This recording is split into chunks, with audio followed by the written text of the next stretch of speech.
আসসালামু আলাইকুম, কেমন আছেন সবাই? এখানে পানিতে কয়েকটা ঢেঁড়স দিয়ে দিচ্ছি, ভালো করে ধুয়ে নেব। এই পর্যায়ে ঢেঁড়সগুলোকে চারকোনা করে পিস পিস করে কেটে নিয়েছি, ছোট ছোট টুকরা করেছি। তারপর এখানে নিতে হবে কয়েকটা কাঁচামরিচ এবং পেঁয়াজ। কাঁচামরিচ এবং পেঁয়াজগুলোকে কুচি করে নিয়েছি, 4 ফালি করে নিয়েছি এবং এখানে দিয়ে দিব লবণ।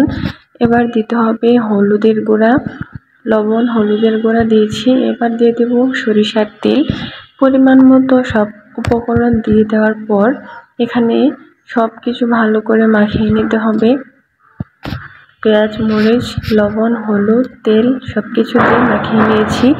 এবার এখানে দিয়ে দিতে হবে সেই ছোট মাছগুলো। ছোট মাছ এখানে আমি কয়েকটাই নিয়েছি, খুব বেশি নেইনি। দেখে কিন্তু খেয়ে ফেলতে মন চাচ্ছে, অনেক ভালো হয়েছে দেখতে।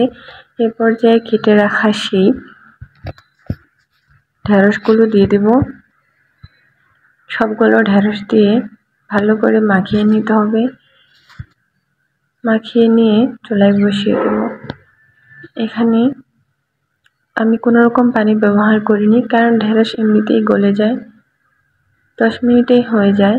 এই কারণে আর কোনো পানি দেইনি, আপনারা চাইলে দিতেও পারেন। তো এ পর্যায়ে চুলায় বসিয়ে দিয়েছি। চলে আসবো ঠিক 10 মিনিট পর।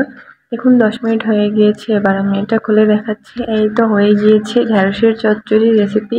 খুব সুন্দর কনসিস্টেন্সি হয়েছে, দারুণ একটা গ্রান বের হয়েছে, খুব ভালো লাগছে দেখতে এবং আশা করি খেতেও ভালো লাগবে। আজকের মতো ভালো থাকবেন।